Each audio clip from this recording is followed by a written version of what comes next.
my parents bought my brother a bike when we moved property when I was about 12. We had 5 acres and my brother always wanted a bike, so they got him one. And I was 13 when I started riding. He was like getting into it. I sort of just copied him a little bit, and then he started racing motocross and I got dragged along every weekend. My parents wouldn't let me stay at home at the time, so then I was just like there, I'm like, let me do this, like I'm here watching, I may as well have a crack. So I started racing when I was 13 and it went from there. I ended up racing for sort of 10 years after that. I eventually went on and watched one of his first Nitro Circus shows, and that's when I was just like, I'm hooked, I want to do this, and ended up quitting my job at the time and gave ramps a crack. And within 6 months I picked up Krusty Tour, so that was pretty cool, straight into it. So, and I guess getting back a little bit then, what were your thoughts the first time you hit a big jump? Like, yeah, it's obviously a pretty daunting thing. Yeah, I was so scared of ramps at the start. It was first ramp I hit was on a 125 and we just sort of pushed it in as close as possible, and then we just pull it out, and I always followed him for speed checks, so he's like, come on, just follow me, you can do it, like you don't have to think. And that's how it started. And then within like a year or so I was jumping 75 foot, which is the main gap in Australia, and ended up having a pretty big one. Ended up going completely over the bars, knocked out, like broken collarbone, got pretty messed up and didn't ride for 6 months after that. So when I was right to go back to Queensland, follow him, and yeah, it worked out. Well, who's been your inspiration through all this time, and who have been people who have really influenced what you've done?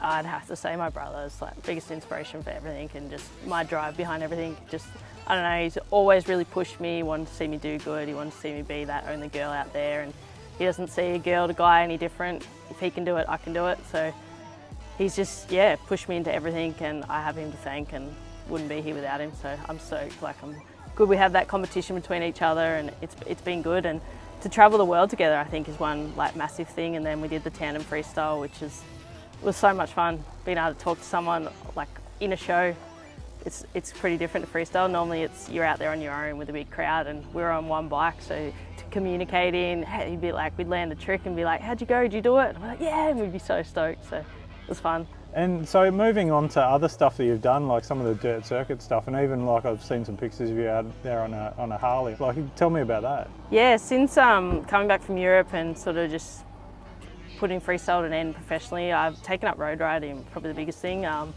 Body's pretty beaten at the moment, and I find the roads just a lot more cruisy, softer on my back. But yeah, progressed, got the road license and picked up Harley ambassador from that. So been opportunity to ride a lot of bikes, and one of the biggest things has been dirt track and getting out there on a dirt track speedway. But yeah, the Pan America, I took that out to last year's Dust Hustle at McDillan Raceway, and God, it's fun. Most people will be like, why? But I think that's the fun of it, is taking a bike that's not designed to be out there racing around on dirt and getting sideways. It's fun. So obviously being a really experienced rider yourself, how do you help to give others tips to ride with confidence? I'd say the biggest thing is just riding within your limits. You know, people get out there on the road with a bunch of people, and there'll be always a few fast guys, and they're trying to just keep up with them. And I know I used to do that, and I eventually come unstuck, and it set me back 2 years on the road. Like, I absolutely hated road riding after that, and I just found to gain my confidence was just getting back out there and riding at my own speed and not worrying about anyone around me, and just going out there and having fun. Like, it doesn't matter if someone next to you is holding it fifth pinned or someone's going second gear, you're out there just riding because you love it. So yeah, just ride within your limits really, and just enjoy it. Don't worry about what other people are doing around you. Keep safe, and yeah, have fun out there. And I guess as far as servicing and maintenance and stuff like that, do you work on your own bikes? Do you do that sort of stuff? Yeah, I've been lucky.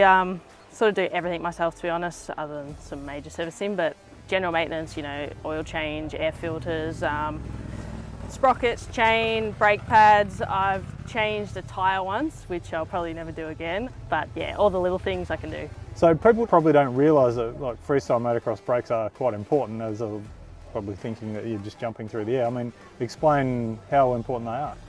Yeah, like in the air, rear brake can correct if you're going 2 nose high, tap the rear brake, level it down. In flips, I never did this myself, but they'll use brake taps to slow the flip rotation down. But then biggest thing is in a stadium, if you're doing a show, it can be such a tight space that you pretty much land and have to get straight on the brakes, or you'll jump into the grandstand or into a wall or barriers. So yeah, you make sure your brakes up to scratch for that, definitely.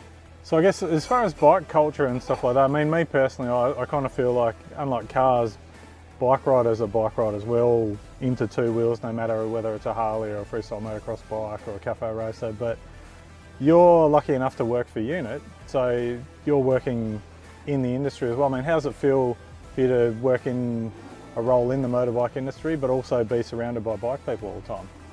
Yeah, I'm pretty lucky there, especially like saying doing it as a career and riding professionally, and now to move into the work side of things in an office, out taking photos, but just being surrounded by bikes is where I want to be. You know, if you can't ride forever, I want to be still amongst it, and to be working still with other motocross athletes out there shooting content, photography for those guys, and then riding Harleys every day, that sort of thing. We all have the same interests and everyone just gets along so good. You pull up at a cafe and there'll be people out there looking at your bike, talking about it. They want to ask where you've been or what you're doing. Like, it's just creates something to talk about. So it's cool. Everyone gets along. It's a pretty cool environment. And I guess as far as some of the bikes you've owned over the years, because you owned quite a variety, I mean, yeah, what are some of your favourite bikes you've had and what are you hoping to get?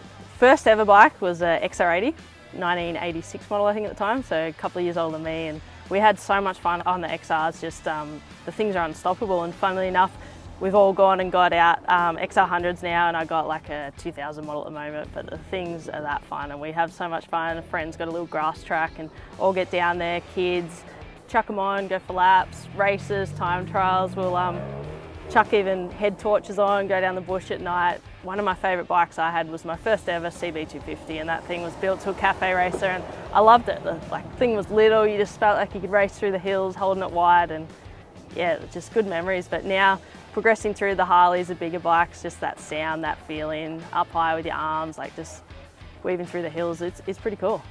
And you get a lot of your typical sort of, or stereotypical big tough guy Harley guys, like looking at a small blonde girl on a Harley. Yeah, everyone just kind of can't believe it when you pull up, take your helmet off, it's like, oh, it's a chick. Or especially at events like the Dust Hustles, when I do get off, like say to Pan America, or I'm out there riding a street rod 750 on a motocross track, and they can't believe it, like the power to weight sort of thing, it's pretty cool, and I think that's what I love about it.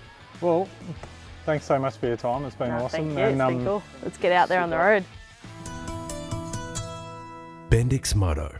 Ride with confidence.